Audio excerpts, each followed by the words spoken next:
Well, hello, folks, and welcome to the Dieter Melhorn Fishing Podcast. I hope you're having a good day, whatever day it is that you happen to be listening to the show. Today, we're going to talk a little bit about something that's fishing related in an indirect way, and that's this hurricane that just hit, Hurricane Helene, that turned into a tropical storm, tropical depression as it made its way up to where I'm at here in the Southeast. By the way, everything's fine here. I've gotten some messages from some people.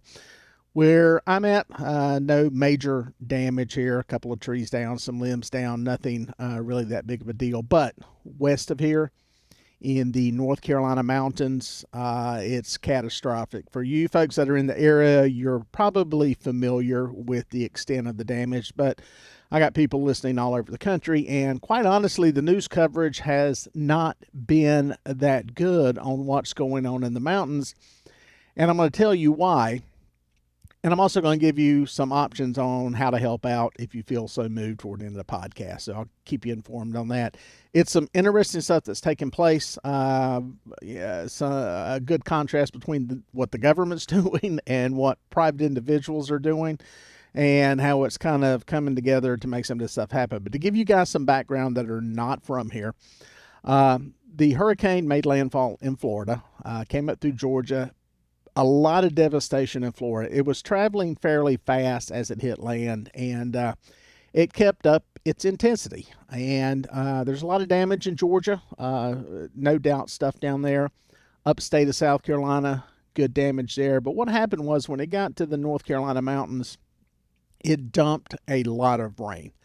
And tremendous amount. There are some areas where rain gauges, legitimate Weather Service rain gauges, were measuring 24 inches of rain, which is tremendous. I heard of one 29 inches. That was not what we got in our area. We were in the 5-6 inch range somewhere around here, and I'm right along the Catawba River drainage, which I'm going to tell you some about that in a minute and how that plays into all this. But in the mountains, a lot of rain dumped. And what happened was, this is the same kind of scenario that happened during the Great Flood of 1916 that wiped out pretty much everything along the Catawba River. This rain comes off those mountains. It gets funneled into mountain streams. Mountain streams get funneled into mountain rivers, and it turns into a massive flood event, a massive flash flood event. What I'm going to do is try to post some pictures on here that show you some of the damage in an area that is known as Lake Lure, Chimney Rock in North Carolina in the mountains. It's basically a tourist town. It's built right along a little river. There's a lake that dumps into, or a river that dumps into a lake, Lake Lure. If you've ever seen the movie Dirty Dancing, part of that was filmed there. There have been other movies that have been filmed there. I think The Last of the Mohicans, some of that was filmed in that same area. And it's a beautiful area, big tourist area. But a lot of it's built right along this river. As a kid, I grew up trout fishing in that river when we would go camping up there with our neighbors. And most of the time, it's a babbling little river that in a lot of places you can almost wade across. It may be knee or waist deep, but when this hit, it became a raging river that was way out of its banks, to the point that it wiped out buildings in the town. And like I said, in the video version of this on YouTube, I'm going to try to show some pictures. There's a couple of before and after pictures that some people have taken up there to show. There's some landmarks in one of them in the road. You can see a seam there on the road that matches, and just see what was there a week ago and what's gone now. So it's catastrophic, to say the least, and that's not overstating any of this, because it leads me to my next point on just how bad it is. Part of the reason you're not seeing a whole lot of news coverage from up there is because people can't get up there. This was not just a flood event that wiped out some houses. It wiped out bridges. It wiped out highways.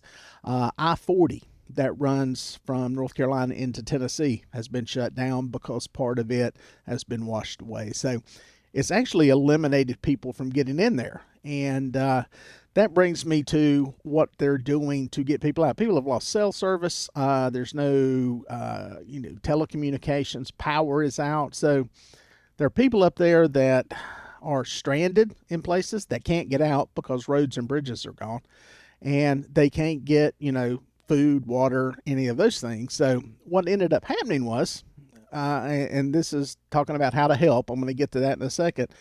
There was a group of private helicopter owners, one of which I know, that began flying into that area to haul in supplies. They left the evacuation efforts with the medically injured up to the National Guard because they're more suited to transport patients, that type of thing.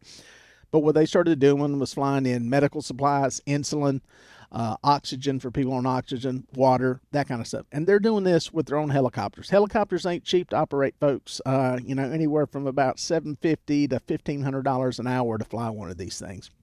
But they started doing this voluntarily. A pretty good contingent of them came into the Carolinas to do this. So it was really cool to see private individuals stepping up to do something to help these people out. And it leads me to the thing I was going to say about, if you want to help, I'm going to put a link in the description. There's a GoFundMe set up to pay these guys for some of the helicopter fuel. It's, again, not cheap to do this. I did some vetting on this to ferret it out, contact people, make sure that this is a legitimate GoFundMe account and where this money's going to. Anything in excess of what they get will be donated to the fund up there to help people. This is going to be an event, a catastrophe that's going to be $100 billion. And it's going to be, it's major. It's a major deal. So, and especially for Western North Carolina that relies on travel and tourism money coming into the fall season of leaves and the travel and tourism there, that's not going to happen this year. There's no way to get around up there. Like I said, I-40 is shut down in that area. Most roads are impaired and damaged at some point. So it's a catastrophic event. So it translates into our fishing world a little bit, simply because all that water comes downstream and feeds into the Catawba River chain, which is the chain I fish on. Goes on down, turns into Wateree, dumps into Santee Cooper.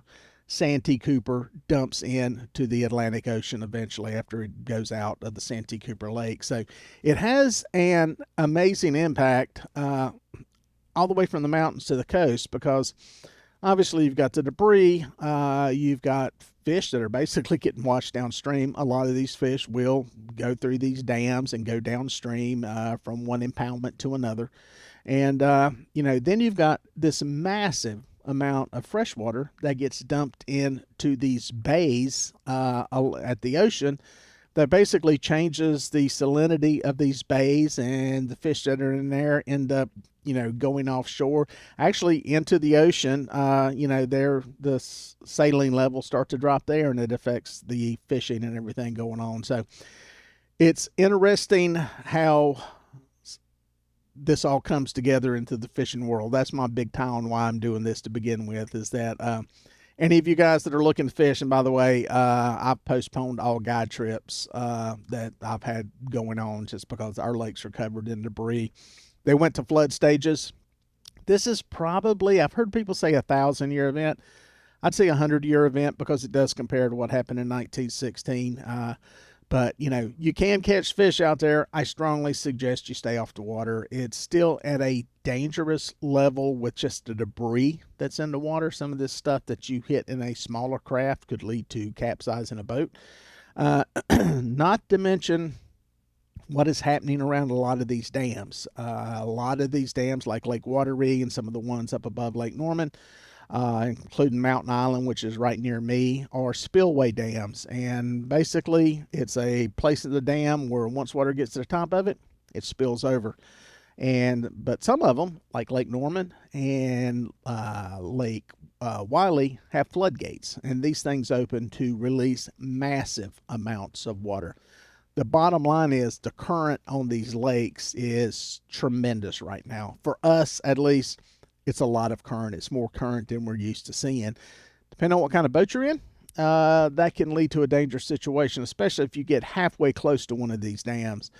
If you get out there and you have motor problems or engine problems, it's really a dangerous event, in that if you were close to a dam, you could get sucked into one of these things. So right now with the flows the way they are, it's probably best just to stay off of there. Some of the ramps, Duke Energy, one of the local utility who manages the lakes, said that they have closed some ramps for some reason. I went and checked out some of the ramps today. Nothing was closed. But the one like at Buster Boyd, you really couldn't put a boat in there anyway because there are so many trees that are actually have been caught and are right on the ramp. So it's going to take a tractor or something out there to get some of that stuff out of the way. So it's a big mess. It's going to be like this for a while. It's probably going to take a week to 10 days to get things, probably 10 days to get things back to normal as far as lake levels, lake clarity, that type of thing. With time and winds, it'll blow a lot of the debris out of the way, but it's amazing the damage. Now, when you go to a place like Lake Lure that I was talking about in the mountains, I'll try to post you some pictures up where you can see all of these buildings, houses, everything that was adjacent to this river that was swept into the river was washed downstream into the lake.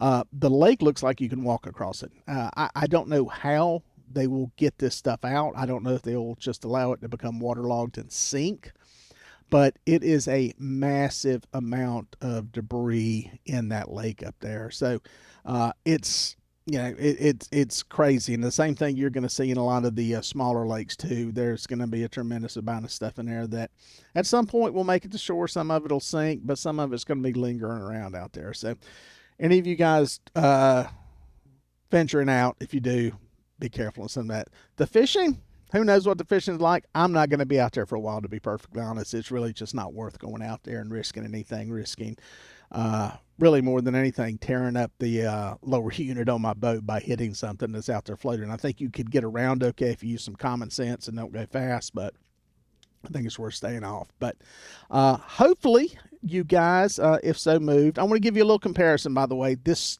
created some a stir. I put this on my Facebook page, and I made a comparison. One of the NFL owners of our team here in Charlotte, David Tepper, he made a $3 million donation. And that's a great donation. Okay, it's a great donation. Made a big press release about it, announced it on social media and all that kind of stuff. And it's a tremendous donation. I got to thinking, I said, $3 million is a lot of money. I mean, it's a lot of money. That's awesome. But then I looked up his net worth, which is around $20 billion. And I started doing the math. And I thank him for his donation, but I think it's somewhat pompous to do all this bragging and press releases and all this stuff on these donations. When you look at it, for the median income in America, that compares to you or I donating $29. So you can go look up the numbers. You can do the math yourself. So I say all that to say, be better than a billionaire. And if you can, if you have $30, make a donation to the link that I'm going to put down there on the GoFundMe to pay for some of this helicopter fuel to help these people. You can say you're better than a billionaire in the percentage of your wealth that you're willing to contribute to help these people out. In all seriousness, I think it's a good way to make a little bit of an impact. Some of you don't have it, that's fine. No big deal. But if you got $30, go make a donation. It's a little bit of gas that's helping someone. I know they were flying in formula, diapers and stuff like that for some people that were stranded in some places.